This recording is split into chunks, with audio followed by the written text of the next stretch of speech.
com a vida e obra de Dr. Bezerra, e esse ano nós estamos comemorando 30 anos de encontro.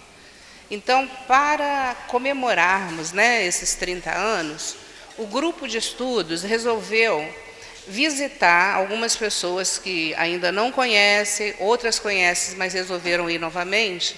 Nós vamos ao Ceará e resolvemos estender o convite a vocês, Então, como nós sabemos, o Ceará é a terra berço, terra natal de Dr. Bezerra. Jaguaretama, hoje é o nome atual da cidade, na época era Riacho do Sangue. E nós vamos aproveitar para comemorar os 30 anos de encontro e também uma frequentadora antiga aqui da nossa casa se mudou para João Pessoa e lá ela criou o Evangelho na Praia. Um trabalho lindo, a Janaína. E esse ano faz 10 anos. Então a gente resolveu fazer um pacotão. Então nós vamos a João Pessoa e vamos a Fortaleza e Jaguaretama. E estamos convidando vocês, Então, quem tiver interesse, quem quiser ir conosco, nós temos, assim, pouquinhas vagas, mas podem nos procurar e a gente combina, tá bom? Como fazer isso. Tem informação lá na secretaria também, podem adquirir as informações lá. No próximo domingo, dia 18, a gente vai estar realizando a tarde de caldos, é um rodízio de caldo. O Tempinho está colaborando, E a gente aproveita para colaborar com a casa. Vai ser aqui pertinho, na rua Irutim, e a gente ainda tem alguns convites disponíveis. A Terezinha e a Fátima estão vendendo, Então tem pouquinho, quem quiser colaborar, corre lá, procura uma delas para adquirir o convite. E no final do ano, em dezembro, a gente tem outra viagem também. Essa para Serra Negra, em São Paulo. Tem mais um tempinho para pensar, mas é bom a gente já ir se organizando.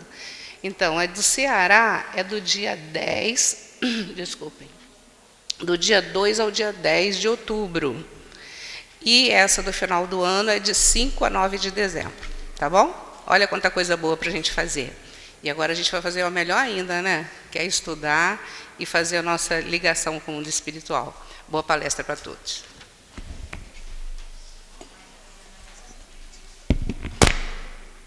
Então, feitos os convites, passamos a nossos avisos, que nós temos na casa irradiação e prece.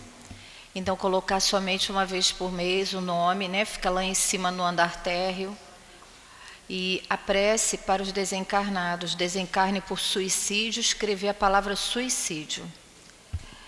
Irradiação é para os encarnados, tentativa de suicídio, o nomezinho que esteja lá tenha tentado suicídio ou esteja com ideias suicidas, também escrever ao lado tentativa de suicídio ou ideias suicidas. O outro trabalho na casa é o atendimento fraterno. Quem estiver sentindo necessidade de conversar com calma, em particular com o médium, autorizado a fazer esse atendimento, é só se dirigir aqui ao final da reunião. Agora, o grupo que trabalha com as confecções de cestas básicas e as quentinhas estão precisando de leite em pó integral, para a cesta básica das famílias de baixa renda que nós auxiliamos aqui na casa. Agora, lembrando a todos que estão chegando pela primeira vez, que temos em todas as reuniões públicas, temos evangelização infantil, e nas reuniões de quarta-noite, sábado à tarde, temos evangelização infantil e juvenil. Então, tragam suas crianças, seus jovens, para relembrarem os ensinamentos de Jesus à luz da doutrina espírita. Agora, fazendo o convite, como a Selma já falou, mas aqui está o convite do rodízio de caldos, que é o dia 18 de agosto, reforçando no horário de 12 horas às 16 horas. Fica aqui, logo aqui ao lado, na rua Irutim, e os convites estão à venda com a dona Terezinha ou a Fátima lá em cima. Ela está até sentada numa mesa lá, uma mesinha no cantinho com os convites. Agora o convite para estudo, para o nosso encontro espírita sobre a vida e obra de Bezerra de Menezes. O tema do encontro é Bezerra de Menezes e o enfrentamento dos problemas relacionados à alma humana em desenvolvimento. Vai acontecer no dia 1 de setembro, agora de 2019, das 8h30 às 13h, e haverá evangelização infanto-juvenil. Então tragam, né, os jovens, as crianças, quem quiser vir assistir o encontro do Dr. Bezerra. E o lanche fraterno, que também vai ter. Pedimos agora aos frequentadores que nas suas preces incluam a oração pelos nossos governantes, pelos governantes de todas as nações, que dessa maneira estaremos contribuindo com os bons espíritos na manutenção da paz no nosso planeta. E também, né, nas nossas preces incluirmos a nossa querida Casa Espírita. E agora, terminados os avisos, quem tiver com o celular puder desligar ou colocar no modo silencioso, lembrando de não usar o salão aqui, as dependências do salão para alimentação, nem uso de aparelhos celulares. Então, agradecemos a compreensão. Agora passamos à nossa página do dia, que é do livro Indulgência, psicografia de Francisco Cândido Xavier. O título é Fórmula do Progresso. As criaturas humanas autênticas que ainda não atingiram elevados graus de virtudes e nem mais se comprazem nas faixas dos sentimentos primitivistas, frequentemente esbarram com indagações complexas de si para si mesmas. Como adquirir a tranquilidade perfeita se não são anjos?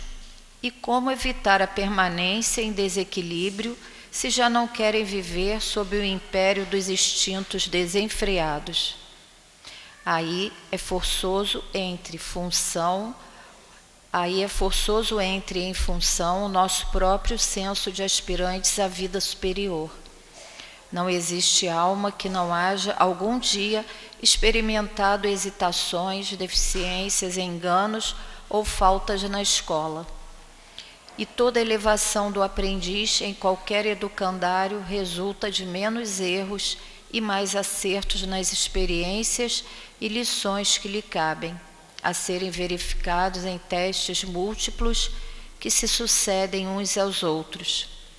Nesse critério, não há motivo para qualquer de nós cair em desânimo ou adotar desistência no trabalho da ascensão espiritual. Hoje teremos colaborado menos no serviço do bem, no entanto, reconhecendo isso, amanhã ser-nos-á possível fazer mais. Notei que ontem se me fez maior a intemperança mental diante dos outros, mas, observando semelhante deficiência, posso hoje retificar-me ser menos agressivo à frente dos meus irmãos de experiência e caminho. Agora terá sido o momento que menos me decidi a praticar ponderação. Entretanto, sabendo isso, devo, na primeira oportunidade, agir segundo os preceitos do equilíbrio, conforme os princípios do respeito mútuo que me compete observar. Encerrei a semana passada em condições deficitárias na execução dos meus compromissos de ordem geral. No entanto, anotando essa falha, na semana presente, posso aplicar-me muito mais atividade à desincumbência dos meus próprios encargos a meu próprio benefício. Na senda da evolução, é preciso efetivamente aceitar-nos imperfeitos, tais quais somos, mas é igualmente necessário não parar simplesmente nisso, e sim melhorar-nos constantemente, aprendendo e estudando, trabalhando e servindo, sob a fórmula do progresso, errar menos para acertar sempre mais. É uma mensagem de Emmanuel, que tem a ver com o nosso estudo de hoje. Então vamos nos unir em pensamento e sentimento, agradecendo em primeiro lugar a Deus, porque com a permissão dele que aqui estamos nessa tarde, rogando o amparo e assistência do nosso querido Mestre Jesus, envolvendo a todos nós, encarnados e desencarnados, em vibrações de paz, de harmonia e de serenidade. Rogando também o amparo e assistência do nosso querido irmão Clarencio. Esteja no amparo a toda a nossa casa, todos os trabalhos que são realizados no dia de hoje. rogando também a espiritualidade trabalhadora superior desta casa, que possa envolver a todos nós, mas em especial as nossas irmãs que farão uso da palavra, direcionadas aos nossos corações. Então, Senhor, só temos a agradecer, que possa ser em Teu nome, em nome de toda a espiritualidade amiga, mas sobretudo em nome de Deus, possamos dar por iniciado a nossa tarde de estudos e de passos na casa do nosso querido irmão Clarence. Que assim seja, Senhor, graças a Deus. Então, também está aqui na nossa página o estudo de hoje, que é do Evangelho segundo o Espiritismo, o capítulo 10. Bem-aventurados os que são misericordiosos, são os itens 19 a 21. É a indulgência. E é uma pergunta, se inicia. Ninguém sendo perfeito, segue-se que ninguém tem o direito de repreender seu semelhante? Certamente não, porque cada um de vós deve trabalhar visando ao progresso de todos, sobretudo daqueles que estão sob a vossa dependência. E essa é mais uma razão para o fazerdes com moderação, com um fim útil, e não como se faz na maioria das vezes pelo prazer de denegrir. Neste último caso, a censura é uma maldade. No primeiro, é um dever que a caridade manda que se cumpra com todos os cuidados possíveis. E ainda mais, a censura que se faz a outra pessoa deve ser endereçada ao mesmo tempo a nós mesmos, para vermos se não a merecemos. É uma mensagem de São Luís, Paris, 1860. E o item 20, é repreensível observar as imperfeições dos outros quando desse fato não resulta nenhum proveito para eles, ainda que tais imperfeições não sejam divulgadas? Tudo depende da intenção. Certamente que não é proibido ver o mal quando o mal existe. Seria mesmo inconveniente ver por toda parte apenas o bem. Essa ilusão causaria danos ao progresso. O erro consiste em fazer essa observação em detrimento do próximo, desacreditando-o perante a opinião pública sem necessidade. Seria ainda repreensível fazê-lo apenas para satisfazer a si mesmo, com um sentimento de malevolência e de alegria por encontrar os outros cometendo faltas. É totalmente o contrário quando, lançando um véu sobre o mal e assim ocultando-o do público, limitamo-nos a observá-lo para tirar do fato um proveito pessoal, isto é, para estudá-lo e evitar fazer o que condenamos nos outros. Esta observação, aliás, não é útil ao moralista. De que maneira ele descreveria os defeitos da humanidade se não estudasse os exemplos? Também São Luís, Paris, em 1860. E agora nós vamos para a terceira mensagem de São Luís. Haverá casos em que seja útil revelar o mal de outra pessoa? Essa questão é muito delicada e aqui é preciso apelar para a caridade bem compreendida. Se as imperfeições de uma pessoa só prejudicam a ela mesma, jamais haverá utilidade em fazer com que os outros as conheçam. Mas se elas podem prejudicar a outras pessoas, é preferível o interesse de um grande número de pessoas ao interesse de apenas uma. Segundo as circunstâncias, desmascarar a hipocrisia e a mentira pode ser um dever, porquanto é preferível que um homem caia a que vários sejam enganados e se tornem suas vítimas. Em semelhantes casos, é preciso avaliar as vantagens e os inconvenientes. Paris, São Luís, Paris, 1860. E passar a palavra à nossa querida Marília, vamos envolvê-la com carinho, nosso melhor, sentimento.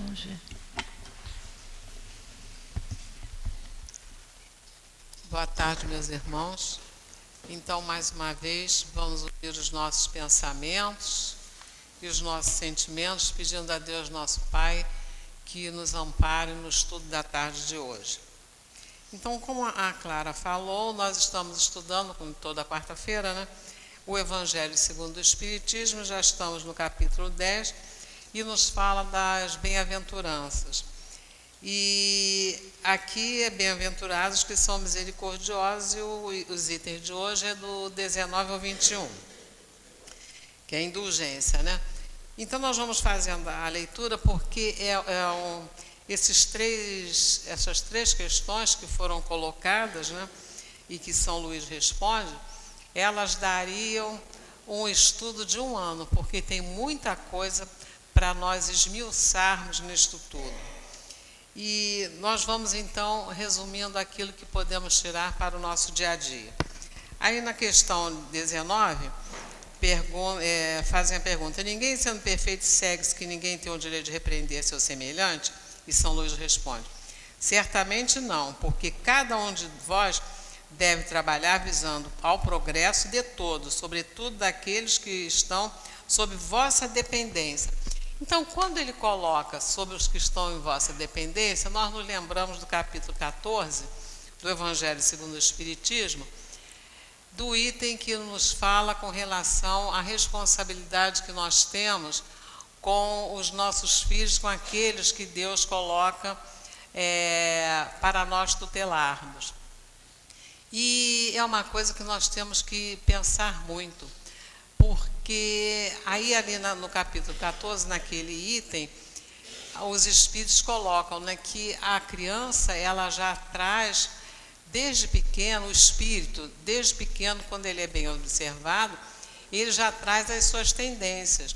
Então, quando a criança começa a se desenvolver, é importante que nós, que estamos ali junto àquele espírito que chega às nossas mãos pela maternidade, ou que chega às nossas mãos por alguma outra razão, que estejamos vigilantes. Não é... Por quê? Porque é ali que nós vamos começar a ver as tendências do espírito. Então, aquela criança pequena que nós vamos observar que não consegue dividir o brinquedo com o outro, chega um coleguinha, chega um parente, um amigo para brincar e a criança egoisticamente não quer dividir. Então, nós já começamos a observar que aquela tendência de egoísmo, que é uma característica de todos nós, né? Estamos aqui ainda com egoísmo, com orgulho, uma série de coisas, precisa ser trabalhada. E como que vamos trabalhar isso?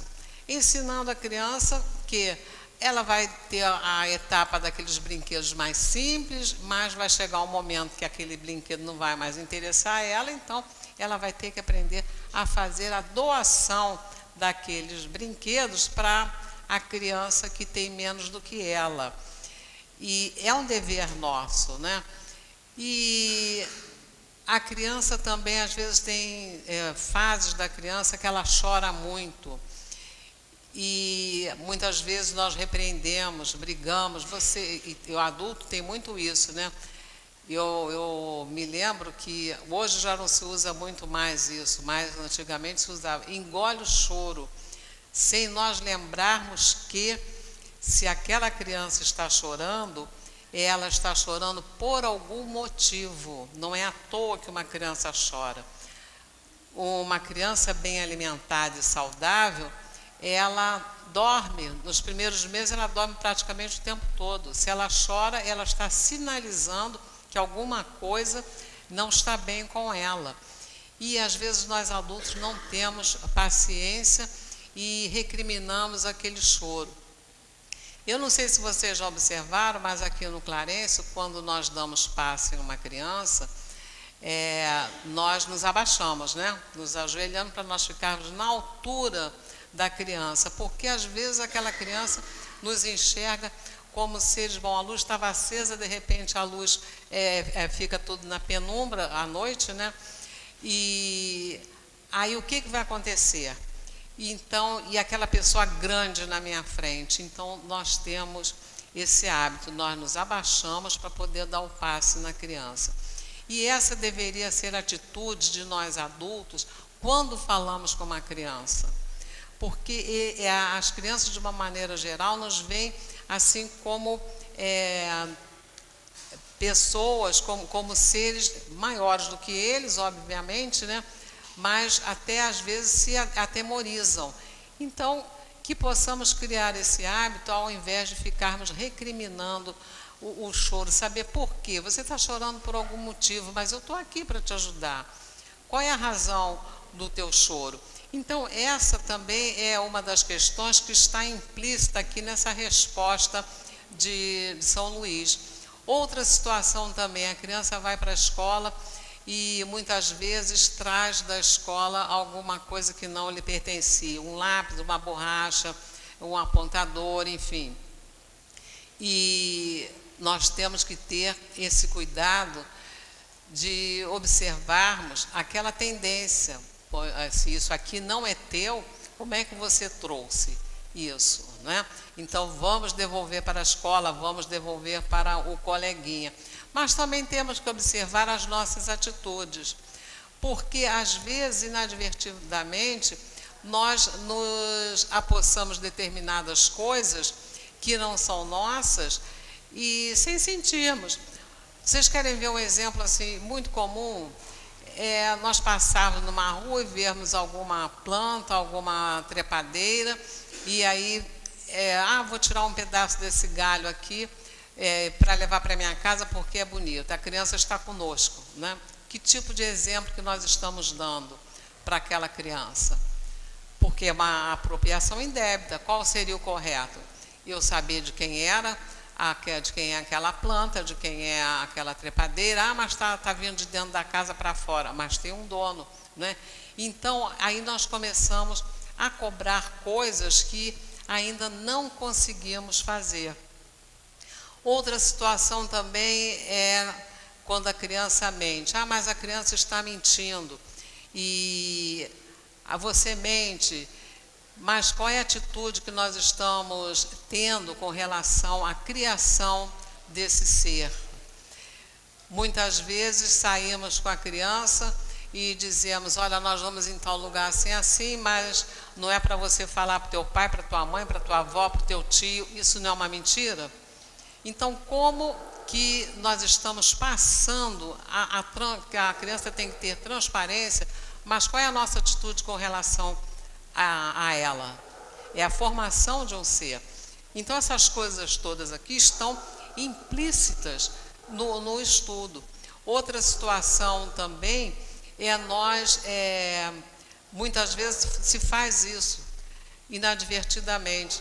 A criança está bem na escola, mas tem uma determinada nota lá que ela não tira dentro dos limites razoáveis, mas as outras estão todas boas.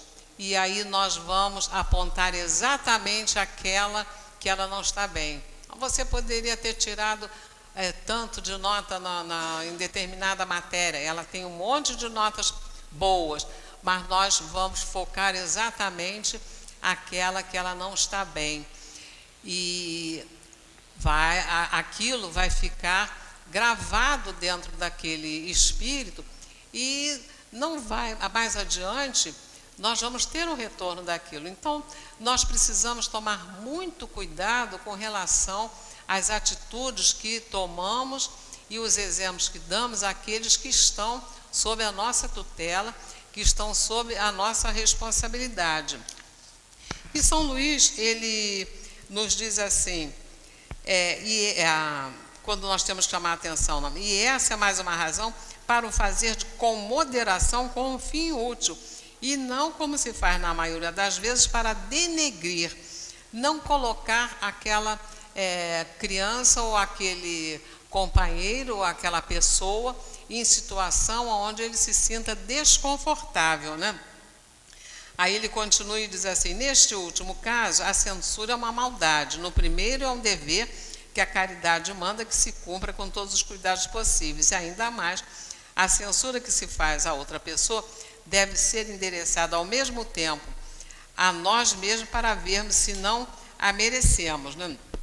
Então, é o que eu passei, que nós comentamos aqui agora, o cuidado que nós temos que ver se nós não estamos dando exemplos errados, e também se eu tenho que chamar a atenção de uma criança ou então de algum funcionário, às vezes temos funcionários na nossa responsabilidade, não é chamar a atenção na frente de todos para que aquilo se torne público, né?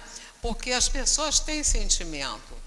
E nós temos que ter empatia. O que é empatia? Eu fazer com o outro aquilo que eu gostaria que fizessem comigo. Então, eu não gostaria que chamassem a minha atenção publicamente. Então, como é que eu vou fazer isso com o outro? Tem uma situação aqui muito interessante que eu presenciei algum tempo atrás em uma loja, dessas lojas de interior que vende desde a agulha de mão até a picareta. Ali vende tudo. E então eu entrei nessa loja e o proprietário também não tem funcionários, até hoje não tem. E ele sozinho ali atendendo. Uma vez até perguntei, mas por que o senhor não põe uma pessoa para lhe ajudar? Porque a fila fica enorme. Não, porque o funcionário só serve para roubar a gente. Bom, a gente acata, né, a loja é dele. E estamos lá na fila e nisso entra uma senhora muito simples e vai para o final da fila e ele pergunta a ela o que ela precisava. Tinha outras pessoas, eu estava mais ou menos no meio, e outras pessoas para serem atendidas. E ela disse, eu quero um relógio de linha. Aí ele resolve atendê-la e diz para ela, dona fulana, mas isso bem alto, foi muito bom a senhora aparecer, porque o seu neto, aquele neto assim, descreveu, rapaz, tu está me devendo uma quantia, que é uma quantia irrisória. E disse que veio aqui, pegou a quantia, o que precisava no seu nome, e até hoje não pagou. A senhora ficou assim, né, passada, eu senti, todos nós, os que estavam ali, viram que ela ficou assim, constrangida com a situação. Não tinha a mínima necessidade dele tomar aquela atitude. Aí ela colocou, não, mas eu vou falar com ele, tudo, então ele deu lá o relógio de linha e ela veio saindo. Quando ela vem saindo, chega o neto. E aí conversa com ela, vó, você aqui, tudo, eu vim pagar o seu fulano, que eu estou devendo a ele. E aí todo mundo olhou para o rapaz, né? E quando eu estava fazendo o estudo aqui, eu me lembrei muito dessa situação, porque ali a ideia daquele senhor, infelizmente, foi de denegrir a imagem do rapaz, foi de deixar aquela senhora extremamente humilde, que costura para ganhar o dia a dia dela, né? Deixar ela numa situação constrangedora. Tinha necessidade dele fazer isso? Não. E aí no dia, sinceramente, eu fiquei assim, poxa, fiquei até revoltada com a situação. Mas agora, estudando isso com mais tranquilidade, eu fiz uma oração para esse companheiro. Porque eu pensei, meu Deus, eu não tenho, como é que se diz, o direito de julgá-lo. Eu não sei o momento que ele estava passando, né? E provavelmente outras pessoas também estariam devendo a ele, às vezes ele tinha as dívidas dele para pagar. Então, como que eu vou julgá-lo? Mas, na verdade, esse tipo de situação cabe aqui para nós entendermos quando estamos a fim de denegrir a imagem da pessoa ou quando nós estamos realmente a fim de observar um erro e auxiliar aquela pessoa a tomar uma mudança de vida, a tomar uma nova atitude. E São Luís continua nos dizendo assim, neste último caso, no caso que acabamos de colocar, a censura é uma maldade. É uma maldade porque deixa a pessoa exposta a situações bem delicadas. Mas no primeiro, aquele que nós temos o dever de chamar a atenção, é uma caridade, que manda que se cumpra com todos os cuidados possíveis. E ainda mais, quando a censura se faz a outra pessoa, deve ser endereçada principalmente a nós mesmos. E aí, quando eu estava estudando aqui, eu me lembrei da palestra que a Selma fez na quarta-feira passada, à noite, eu não sei se algum de vocês estava aqui, e ela fez uma colocação muito interessante. E é uma história, né, que todos nós, seres humanos aqui encarnados na Terra, nós estamos caminhando para a nossa evolução em fila indiana. Você estava aqui, deve estar lembrado disso, né? que eu me lembro bem que você assistiu a palestra. Então, todos nós andamos um atrás do outro. E quando nós reencarnamos, nós trazemos 2 mochilas. E uma mochila nós colocamos nas costas, que é a mochila dos nossos vícios. E a outra nós colocamos na frente, que aí jocosamente colocaram, não é mochila, o que a gente leva na frente é uma pochete, que são as nossas virtudes. E aí nós vamos andando um atrás do outro, né? E o que acontece? O que está nas nossas costas, que são os vícios, nós não conseguimos enxergar. Mas se eu estou indo atrás do outro, eu estou vendo os vícios do outro, né? Porque aquilo está na minha frente. E eu estou vendo aqui minha pochetezinha. Então, eu não consigo ver os meus defeitos. E por isso que Santo Agostinho passa para nós na questão 919 do Livro dos Espíritos, a necessidade de nós fazermos as nossas reflexões diárias de tudo aquilo que nós cumprimos naquele dia. E uma coisa interessante, que Santo Agostinho passa isso para nós lá no início do Livro dos Espíritos, quando o Livro dos Espíritos foi lançado, no início da doutrina espírita. E agora, a física quântica traz para nós a necessidade de nós fazermos essa reavaliação diária das nossas atitudes, dos nossos pensamentos, até para a nossa cura, para a cura dos nossos males físicos, né? Física quântica passa isso para nós com toda clareza. E como é importante. Por que razão? Porque se eu, ao deitar, eu me concentro, bom, o que eu fiz hoje? Eu comecei meu dia assim, assim, assim, aí eu vou vendo aonde que eu tenho que melhorar.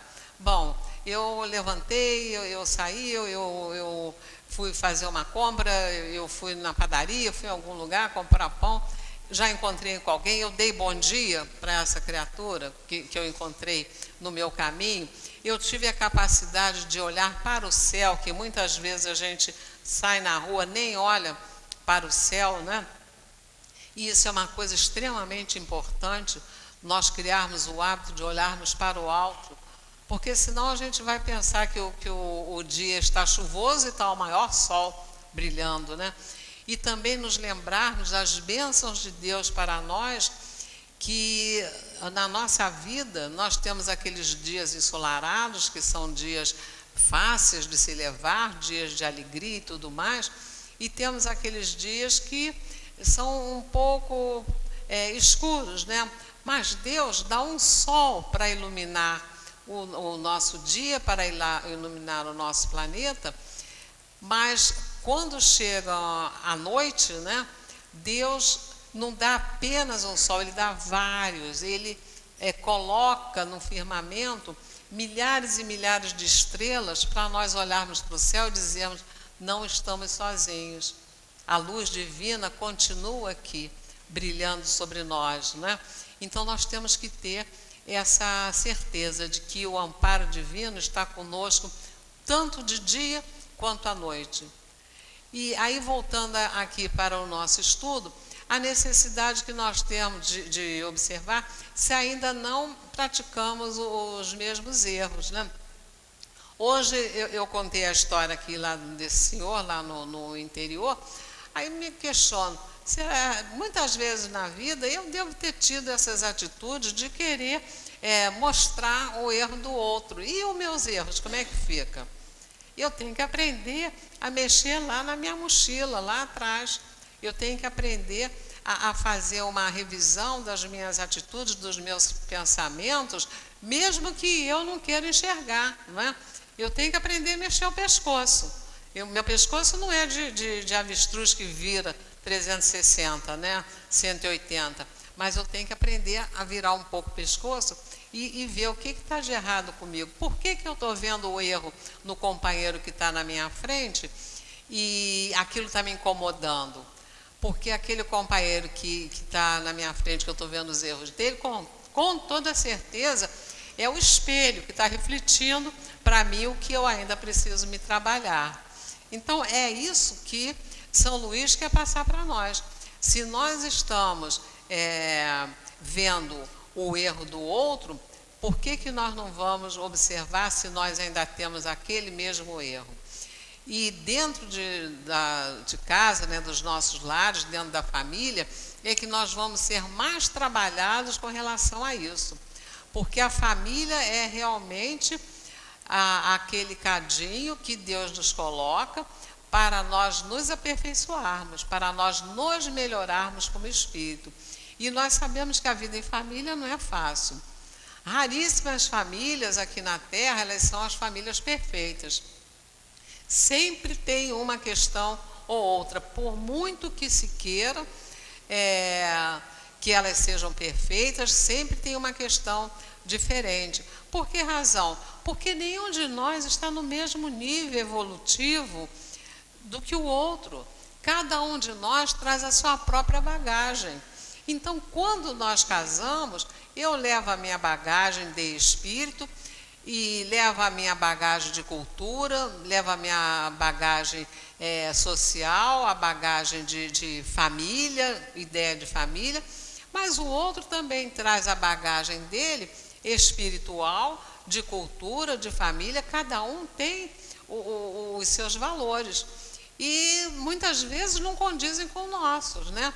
E é muito comum a gente dizer na família, poxa, mas você foi criado assim, mas eu fui criado de outra forma.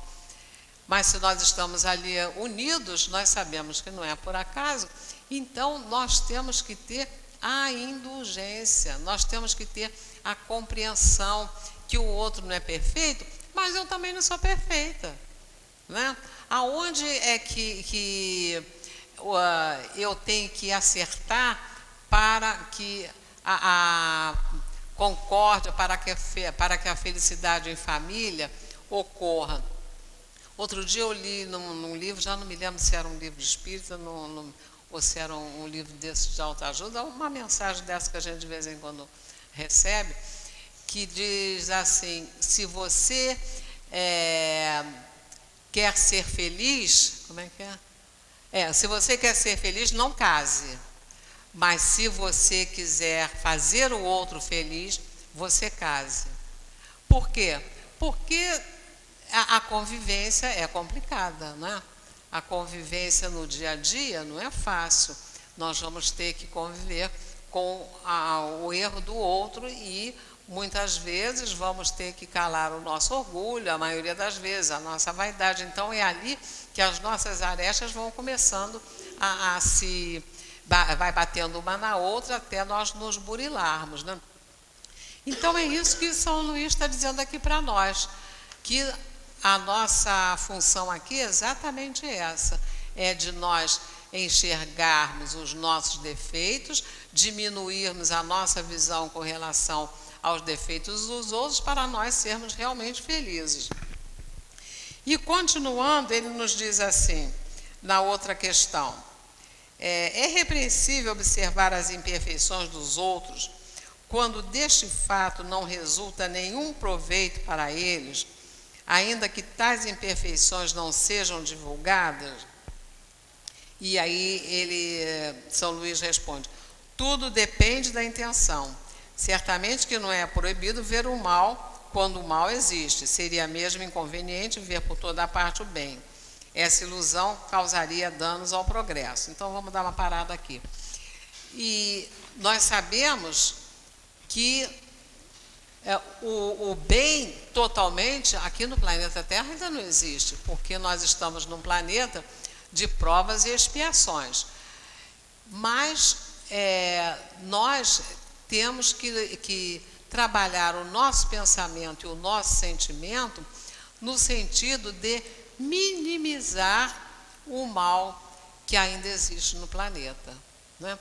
Não é nós focarmos, se aquilo ali não vai trazer nada de proveito para nós, nós não temos o direito de ficar focando naquele mal. E, infelizmente, nós vemos que a mídia, atualmente, é o que mais faz, né? O que dá ibope realmente é a parte negativa.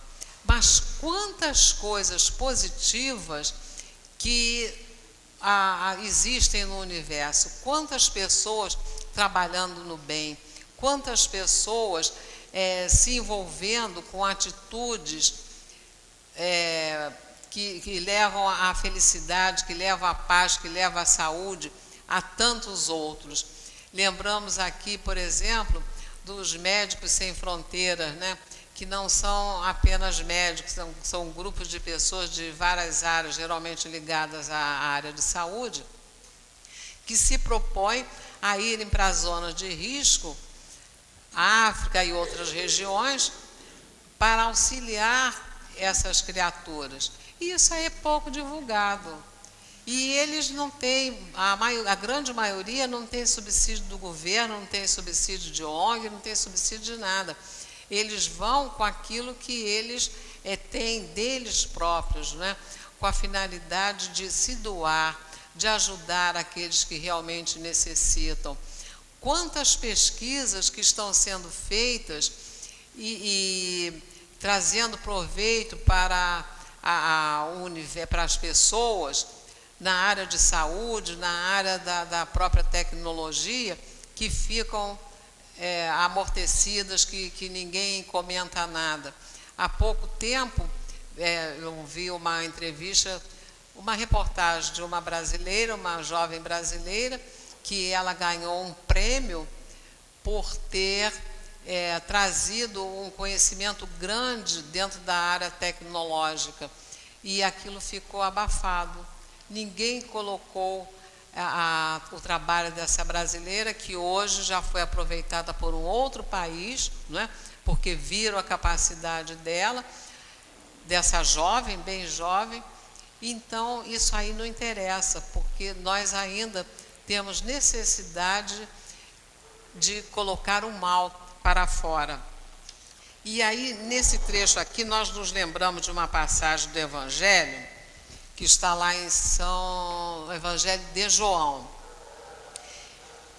se não me engano, no capítulo 4, e que Jesus, ele para no poço de Jacó, e os discípulos tinham ido à cidade, né, para fazer compras e tudo mais, compras de alimentos, e Jesus, então, ele para ali naquele poço. E nisso vem uma mulher samaritana, e ele então pede a ela que pegue um pouco de água para ele. E essa mulher então diz para ele: mas Senhor, você é um judeu, como que um judeu pede água para uma samaritana? Porque nós sabemos que os samaritanos, eles não eram bem vistos pelos judeus, né? Os judeus se achavam assim bem mais superiores aos samaritanos, e existia assim uma divergência religiosa, né, entre os samaritanos e os judeus que eram de Jerusalém. E aí então Jesus insiste com ela, né, e para ela fornecer a água para ele. E Jesus, conversando com ela, ele diz para ela: você... Aí ela pergunta para ele, diz para ele: mas eu não posso te dar essa água, eu não acredito que você esteja pedindo isso a uma samaritana. E ele diz então que ela vá buscar o marido dela para ajudá-la a pegar a água. E ela diz para ele: mas eu não tenho marido. E Jesus diz: eu sei que você não tem marido, você já teve 5, mas não está com nenhum deles, e o que você tem agora não é teu marido. E aí ela olha para ele e diz para ele: você sabe de todas essas coisas, você realmente é o enviado, você é o Cristo. E naquele momento Jesus sabia tudo da vida daquela mulher, né? Mas naquele momento ele simplesmente ficou calado. Ele não saiu para divulgar aquela situação daquela criatura que trazia uma bagagem negativa da vida dela. E por que isso? Aí nós vamos ver aqui mais adiante. Aí ela sai dali e vai na cidade onde ela estava, né, e passa para todos aqueles homens que ela conhecia, dizendo que ela havia conhecido o verdadeiro Cristo que estava sendo enviado. Então nós vamos ver aí a sabedoria de Jesus nessa passagem. Tem uma outra passagem também de uma outra mulher, que se der tempo nós vamos colocar aqui. A sabedoria dele, que ele não divulgou nada para ninguém. Ele sabia da situação dela, mas ele falou ali somente para ela ter a certeza de que ele não estava ali reprovando ela. Aí com isso ela vai lá e traz todos aqueles homens que ela encontrou lá na cidade dela, e eles então começam a seguir Jesus.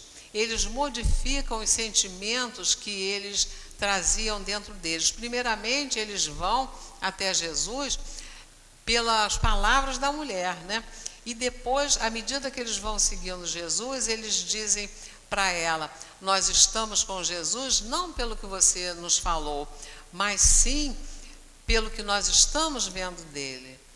E é esse cuidado que nós temos que ter, que muitas vezes nós queremos colocar o dedo na ferida do outro, mas quando temos a capacidade de nos calarmos e tentarmos ajudar o outro, nós estamos, na realidade, puxando uma fileira através daquele que está sendo assistido, daquele que está sendo envolvido. Nós estamos trazendo outros espíritos para terem uma renovação. E é esse tipo de trabalho que a nossa casa está fazendo agora aqui com os nossos assistidos. Temos o grupo de assistidos que vem, que eles fazem o evangelho, eles estudam o evangelho aos sábados, né? Levam isso para a família deles e aos poucos eles estão vindo. Não é que a gente queira que eles venham para a casa espírita, não estamos fazendo proselitismo, mas nós estamos apenas, como outras religiões também, trazendo a eles a oportunidade de verem que existe uma vida, que eles podem se modificar, que eles podem ter uma vida diferente, que eles podem ter uma vida aonde não se envergonhem de nada, né? Aonde eles possam viver livremente, sendo respeitados e respeitando as pessoas. Então, Jesus nos dá muito exemplo nesse sentido.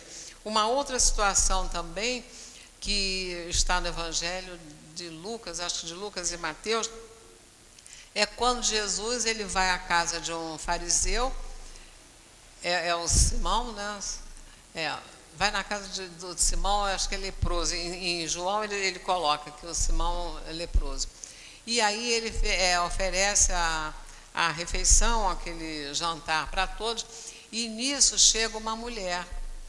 E essa mulher, então, ela chega junto de Jesus e ela chora muito. Ela se ajoelha nos pés de Jesus e começa a chorar. Ela chora tanto que ela banha os pés de Jesus com as lágrimas dela. E depois, então, ela seca os pés de Jesus com o cabelo dela, né? Mas era uma mulher que tinha uma série de dificuldades na vida. E aí, o companheiro que tinha acolhido Jesus na casa dele, que era um fariseu, ele diz assim: mas, Senhor, como é que você permite que essa mulher banhe os teus pés e enxugue teus pés com o cabelo? Aí Jesus diz: pois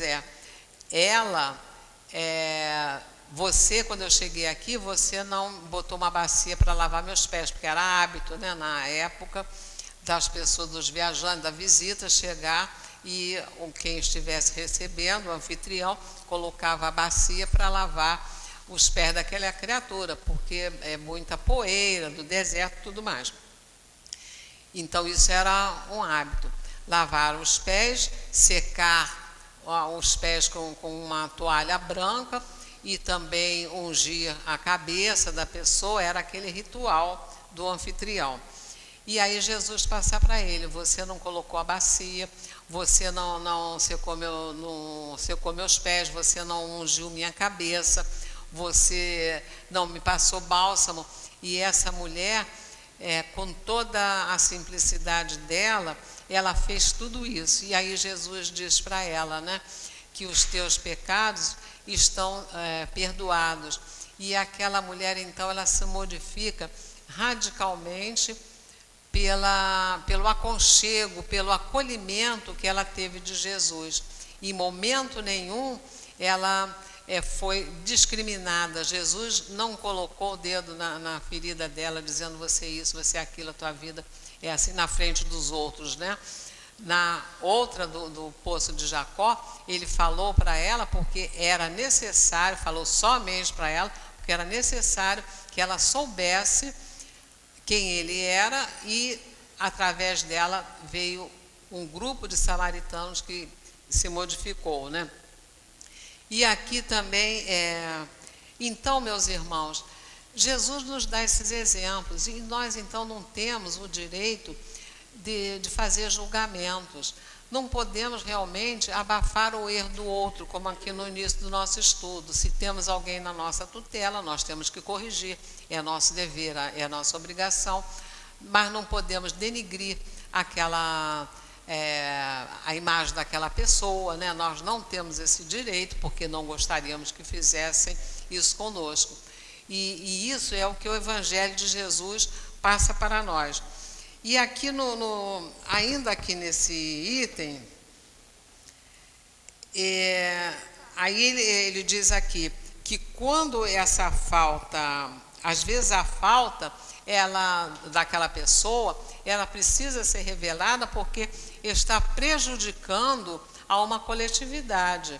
Então, se aquilo está prejudicando a coletividade, eu tenho o meu dever moral de alertar, porque eu não posso ser conivente com coisas erradas que vão prejudicar a outras pessoas, né? E na questão 21, ele diz assim: haverá caso em que seja útil revelar o mal de outra pessoa? Aí São Luís responde: essa questão é muito delicada, e aqui é preciso apelar para a caridade bem compreendida. Se as imperfeições de uma pessoa só prejudicam a ela mesma, jamais haverá utilidade em fazer com que os outros as conheçam. Mas se elas podem prejudicar a outras pessoas, é preferível o interesse de um grande número de pessoas ao interesse de apenas uma. Então, se aquele defeito, aquele vício está prejudicando apenas aquela criatura, eu não tenho o direito de mexer com aquilo. Eu tenho a obrigação de alertar. Um exemplo. Por exemplo, a pessoa, o fumante, por exemplo, né? Então, se a pessoa fuma, mas eu não sou fumante passiva, você não fuma junto de mim, que nós sabemos que o fumante passivo, ele sofre mais ainda do que o fumante ativo, daquele que fuma realmente. Quando nós respiramos aquela fumaça do cigarro, isso é extremamente nocivo para aquelas pessoas que não fumam, né? E vão ter problemas respiratórios devido a isso. Então, se eu tenho algum parente, algum amigo que fume, eu vou alertá-lo. Olha, fulano, você está fumando, você sabe que isso é prejudicial à tua saúde, você vai arranjar a ideia de você ter um enfisema, você vai arranjar a ideia de fazer um câncer de pulmão, você pode ter um câncer de laringe, porque dificilmente as pessoas que têm câncer de laringe não são fumantes. Aí eu vou explicando isso a ele. O cigarro vai comprometer toda a tua parte circulatória, né? Então eu alerto a ele. Ele quer parar de fumar, é um problema dele. Já no alcoolismo é diferente, porque no alcoolismo nós sabemos que é uma doença, e é uma doença que pode desestruturar toda uma família, todo um grupo. Então, eu tenho obrigação de insistir, não, você tem que se tratar, isso é uma doença, você precisa de tratamento, porque o problema não é só teu, você, com essa problemática do alcoolismo, você vai desestruturar a tua família, a mesma coisa com o vício de jogo, né? Quantas famílias que são totalmente dizimadas porque um elemento é viciado em jogo, né? Qualquer tipo de jogo. Então, eu tenho obrigação de cobrar. Agora, a pessoa, por exemplo, outro vício também, a pessoa que come em excesso, né? Se torna obeso, por excesso de alimentação. Ele está prejudicando somente a ele. A minha obrigação é dizer, olha, você está comendo em excesso, pode acontecer isso, teu coração foi preparado para uma pessoa de tantos quilos, com essa altura assim. Então, se você come em excesso, você está fazendo com que o teu coração trabalhe mais, com que os teus rins trabalhem mais, a circulação se torna mais intensa, você pode ficar hipertensivo. E também ajudá-lo, porque uma pessoa que come em excesso, ela está querendo colocar para dentro alguma coisa que está faltando dentro dela. Então, vamos buscar um atendimento psicoterapêutico, né? Vamos procurar psicoterapia para saber aonde você pode, por que você está tomando essa atitude de excesso de alimentação e auxiliá-lo nesse sentido, mas ele está prejudicando somente a ele. Então, não me cabe ficar denegrindo a imagem dele e perturbando a pessoa, né? Eu vou dar a minha orientação, vou dar a minha ajuda, me propor a ajudá-lo em todo sentido, mas não me cabe ficar denegrindo, nem colocando apelido, que agora, graças a Deus, é lei, né? A pessoa é cobrada juridicamente se começar a colocar apelido nas criaturas. Então, nós temos que ver bem essa diferença. Se aquilo está fazendo mal só a ele, o problema é dele. Mas se aquilo está fazendo mal a um grupo maior, a obrigação minha é realmente colocar aquela situação para que o mal não cresça e não prejudique a mais pessoas. E aqui, finalizando, ele diz aqui, mas se elas podem prejudicar a outras pessoas, é preferível o interesse de um grande número de pessoas ao interesse de apenas um. Segundo as circunstâncias, desmascarar a hipocrisia e a mentira pode ser um dever, porquanto é preferível um homem caia que vários sejam enganados e se tornem suas vítimas. Em semelhantes casos, é preciso avaliar as vantagens e os inconvenientes. Então, mais uma vez, aqui a sabedoria. Eu vou pegar um papel, vou dividir no meio. Quais são as vantagens e quais são os inconvenientes? Vale a pena eu colocar isso para as pessoas saberem? Vale a pena eu colocar essa pessoa diante da sociedade? Beneficiou, a atitude dessa criatura beneficiou muitas pessoas, prejudicou muitas pessoas?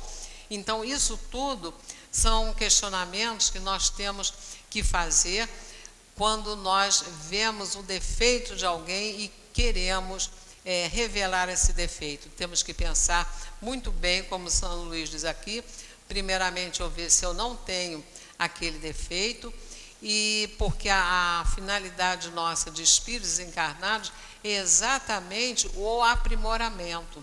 Não é nós julgarmos o outro, nós temos que aprender a julgar a nós próprios, né? E toda vez que nós tivermos que comentar algum erro do outro, fazermos isso usando a caridade principalmente. Não com a intenção de denegrir, de colocar a pessoa diante de situações delicadas, mas eu tenho que lembrar de Jesus, diante da prática da caridade que ele deixou sempre para todos nós. Em momento nenhum nós vamos ver lá no Evangelho Jesus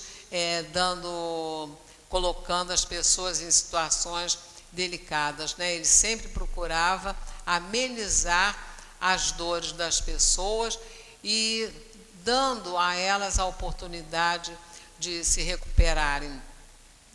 Ainda tem 5 minutos.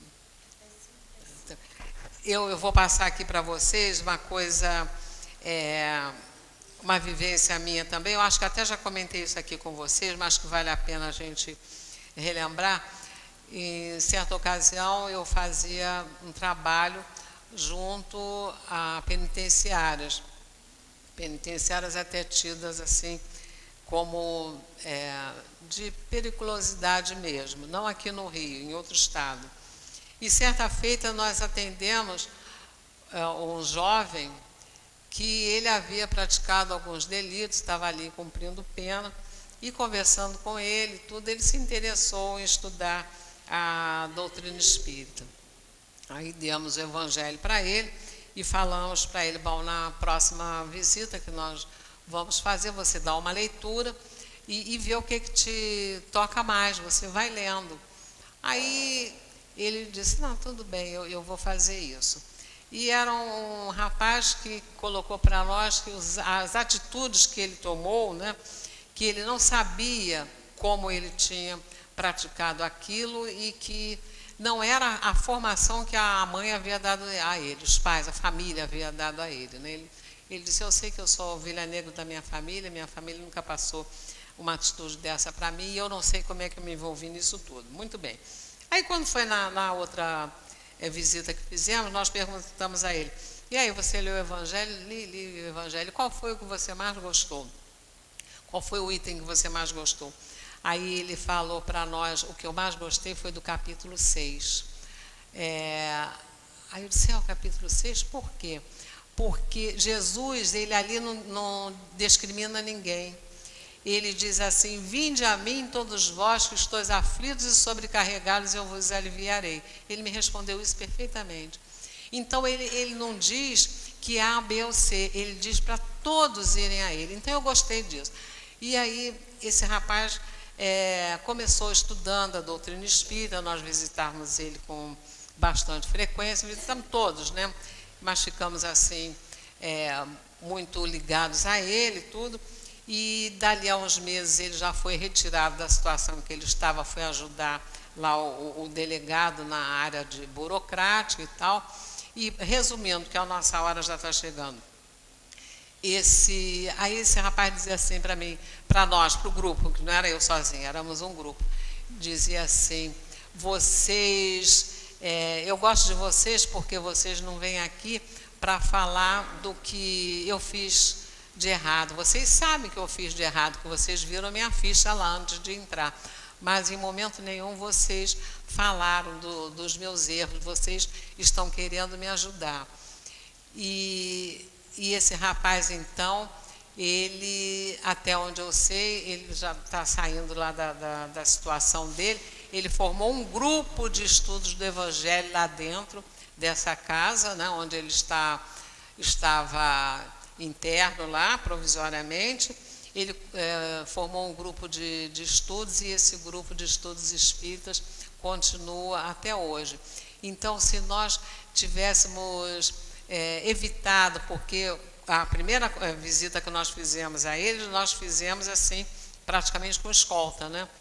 Que era uma pessoa assim meio perigosa e tudo, o pessoal ficou, os responsáveis lá, nós estamos com medo e tudo, mas nós temos esse assim, assim. Não, nós vamos fazer a visita assim mesmo. Então, nós fizemos a visita escoltados e esse rapaz, então, ficou assim, grato por nós não termos tido assim medo de acolhê-lo e ele se modificou. Então, na verdade, é como São Luís diz aqui, nós temos que ver os prós e os contras. Nós temos que ver as situações em que podemos atuar e outras que não podemos, né? Porque nós sabemos que existem situações que não se pode agir dessa forma. Sabemos que contamos lá com a ajuda do alto, mas nós temos que ter esse discernimento. Mas não podemos ter o medo de auxiliar sempre que nós pudermos e evitar denegrir a imagem das pessoas, porque os exemplos que Jesus deixou para nós foi realmente exemplo de amor, de caridade, de compreensão e de respeito para com o próximo. Então, antes de nós julgarmos, vamos ter empatia, vamos nos colocar no lugar do outro para ver se nós gostaríamos que fizessem conosco o que estamos pretendendo fazer com o outro. Que Jesus nos fortaleça, que nos ampare e que nos dê a sabedoria para sabermos sempre distinguir uma coisa de outra e a força necessária para levarmos a cabo as tarefas a que nos propusemos. Que Deus nos abençoe. Obrigada, Marília, pelo estudo. Passamos agora à segunda parte da reunião né, o momento dos passes.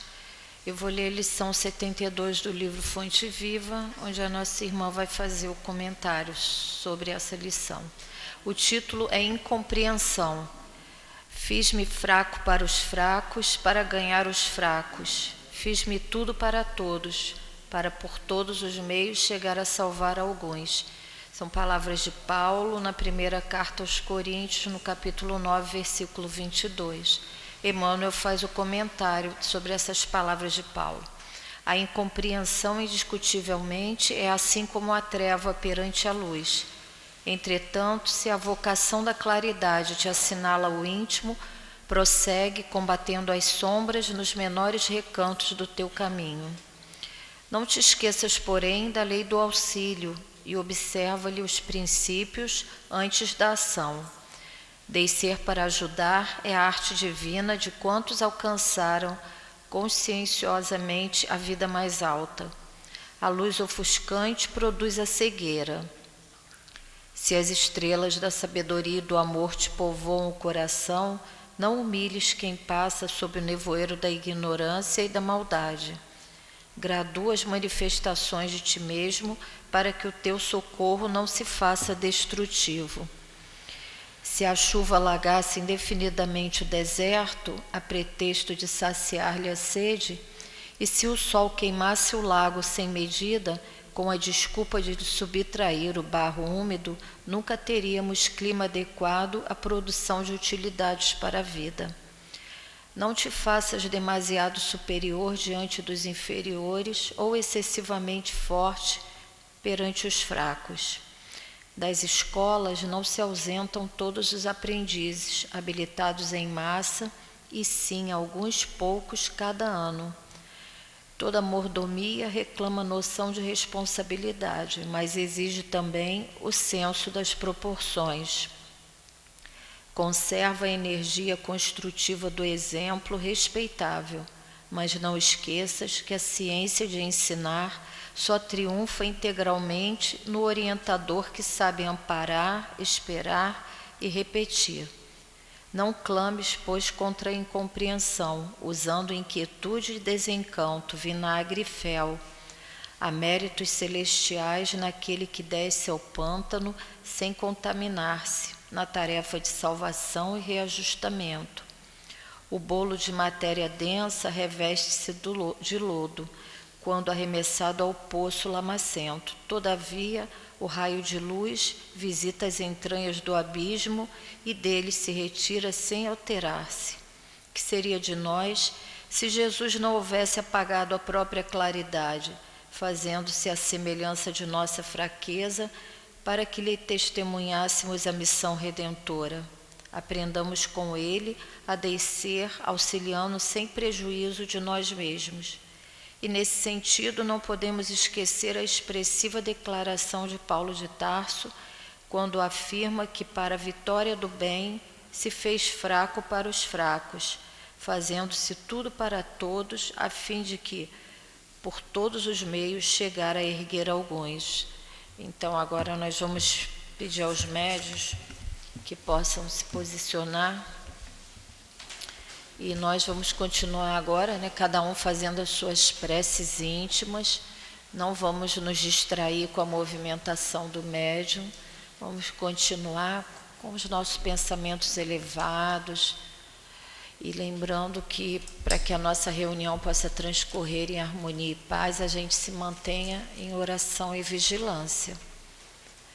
Lembrando que manifestações mediúnicas só são autorizada aos médios da casa, que sabem conduzir, né, educadamente. Então vamos nos manter em oração e vigilância.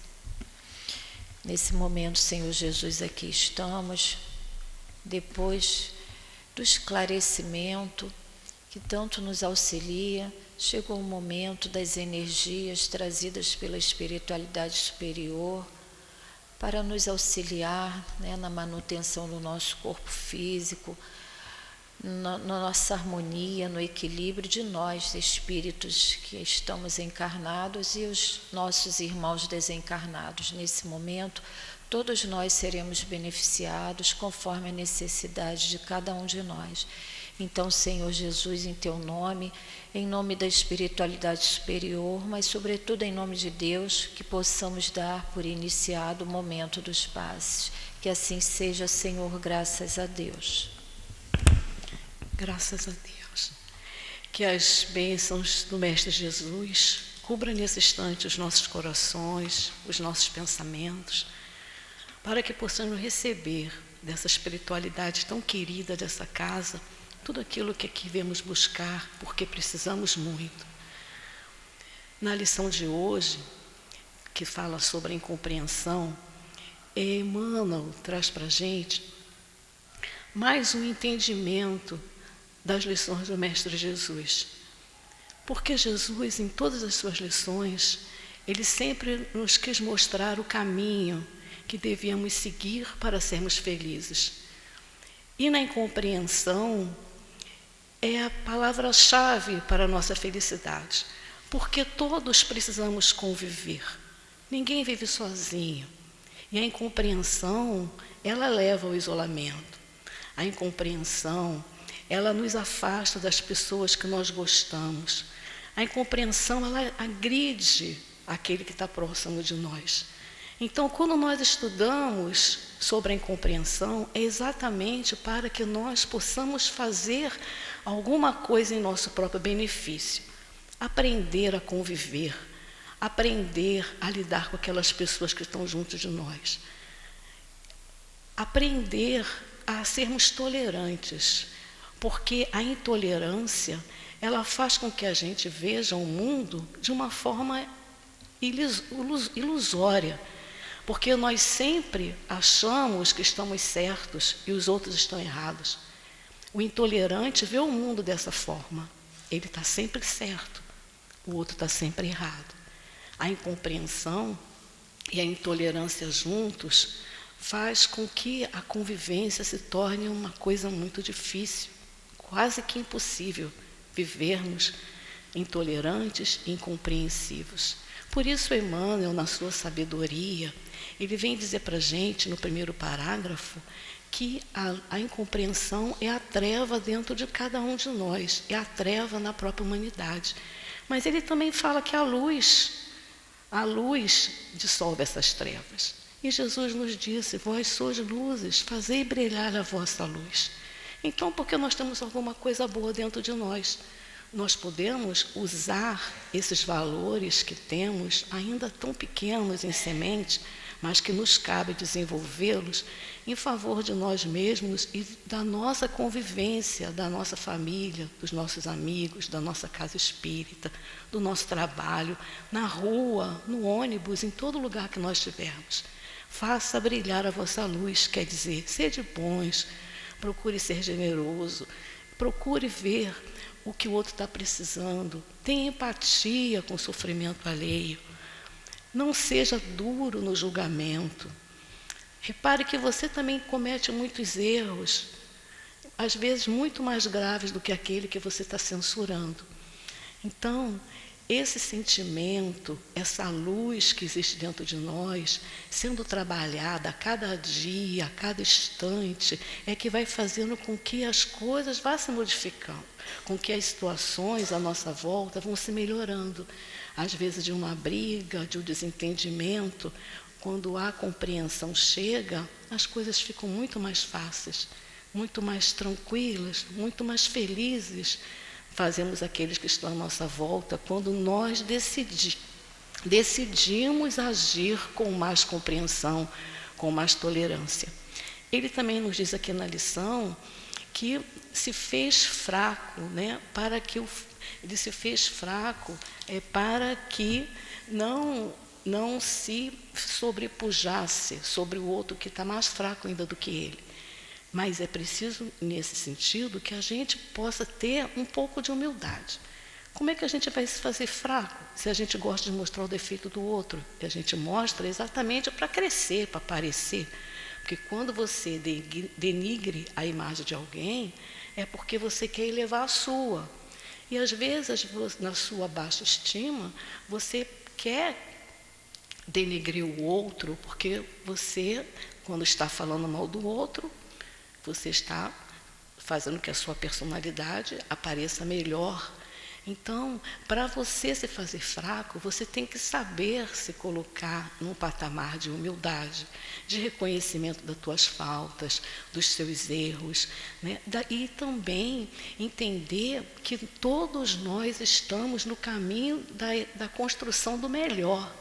Então, não tem porquê, né, a gente se deixar levar pelo sentimento de grandeza, que quando não existe grandeza em uma atitude tão difícil, né?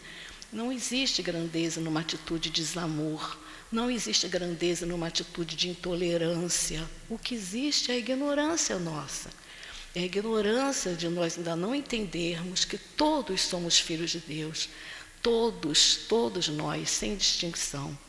Então, nesse tripé, onde existe Deus, nós e o outro, a gente lembra logo do primeiro ensinamento de Jesus, que é amar a Deus, né, sobre todas as coisas, e ao próximo como a nós mesmos. Então, se nesse tripé Deus, eu e o meu próximo, se não estiver em equilíbrio, em harmonia, as coisas não vão estar bem. Não vai haver felicidade nesse momento. Então é necessário que Deus, eu e o meu próximo estejamos em equilíbrio para que a gente possa ser feliz. E essa felicidade só advém no nosso dia a dia, porque todos nós somos filhos de Deus e estamos aqui para sermos felizes, para nos melhorarmos, para crescermos, para aprendermos tantas coisas que vão nos levar a ser felizes, não só nessa vida, como na vida futura. Então, o que é necessário? É necessário que a gente compreenda que somos perfectíveis, somos seres em construção, e essa construção ela é feita no dia a dia. Então, se hoje eu reparei, como diz aqui na página, se eu reparei hoje que eu não fui bem em alguma atitude que eu tomei, eu não vou ficar cabisbaixo, triste, me culpando por isso. Não, amanhã eu vou fazer melhor. Se hoje eu reparei que eu agredi alguém, agredi meu irmão, que eu não fui sensato, que eu não usei de bom senso, eu vou pensar o quê? Não, amanhã eu vou agir de uma forma diferente.